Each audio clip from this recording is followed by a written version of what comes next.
बरबथि दैमानि सेराव सामफुरबो होनो। दा बे सामफुर सेराव मानि थाखाय फैदों जोंनि निउ बासबारि गामिनिफ्राय जोंनि निउ बास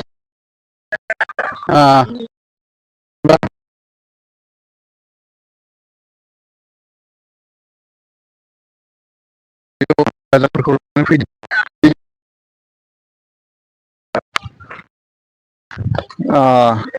दिनै जोंनि निउ बासबारि गुदि बाथौ आफादा एबा बाथौ धर्म हिसाबै दिनै जोङो जेठ मासनि 4 थारिख खालि बोसोरफ्रोमबो खुंबोनाय बायदिनो बा गोदो गोदायनिफ्रायनो होबोनाय बायदिनो देग्लायबो जोङो नैबे जोंनि लावथि दै एबा सामफुर दैयावहाय हामबाय फुजा होफैनाय जादों। दा जोङो बेखौहाय गोदो गोदायनिफ्रायनो होबोबाय थायो। थिग बेबायदिनो देग्लायबो जोङो हामबाय फुजाखौ मोजाङै मोजांनो खुंगासिनो दङ एबा होगासिनो दङ।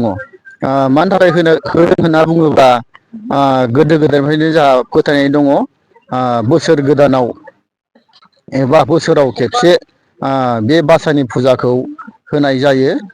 लोमजानाय साजानाय बिदिनो बायदि मैया सिथर सिला जानाया नैबे बासानि होनायजों लोगोसे स्रां थाङो होननानै मोजां जायो होननानै फोथायनाय दङ। एसेनोसै। दा बेजों लोगोसेनो फुजाजों लोगोसेनो बेयावदि बिसोरनि थाखाय माखासे जानाय आइटेमफोर दं नामा? जानाय दङ खालामनाय जादों। बोरमा दङ जोंहा मानै गिदिर गिदिरथार मानैजों 15 केजिसो जागोन। बेजों लोगोसे दाउ बयलार दङ, दाउसा दङ, फारौ दङ। गासै बेदरा 25 केजिसो जाहैगोन आरो गासै जोंनि टटेल गामिनि जोंनि बाथौ सिबियारिफ्रा जाहैबाय 55 घर बेदरा जाहैबाय 25 केजि।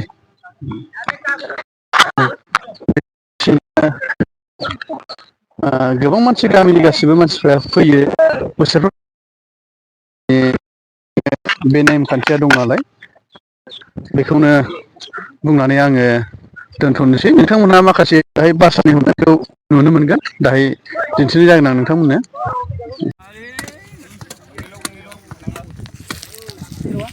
नावनि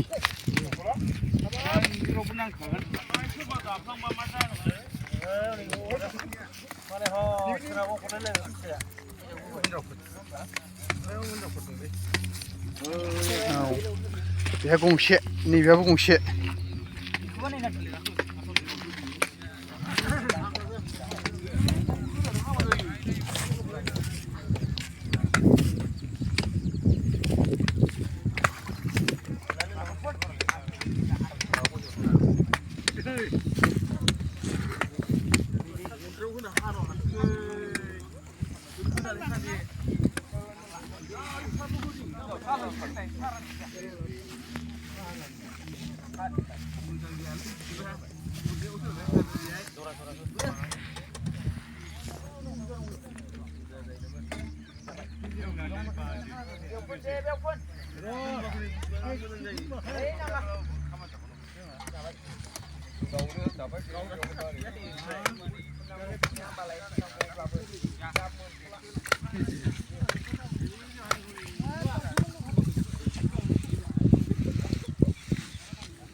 आदाया बर' दौरिमोन नामा ना?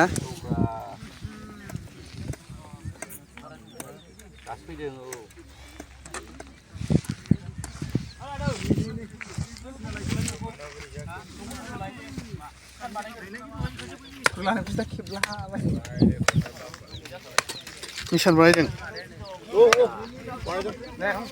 दसे उनाव जासिगोन ना?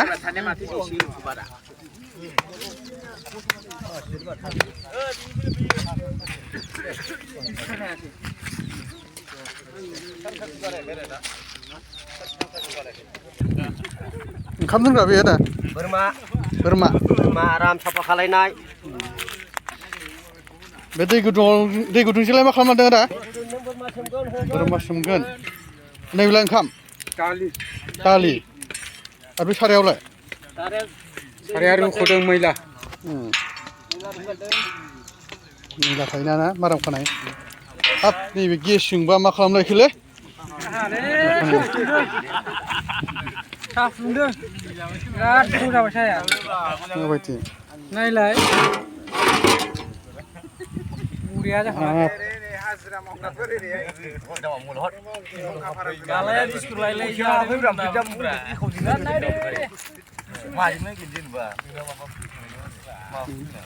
बे थफाजों गालाजों जानायल'थार नामा हनै साहाबो बेनावल' दङ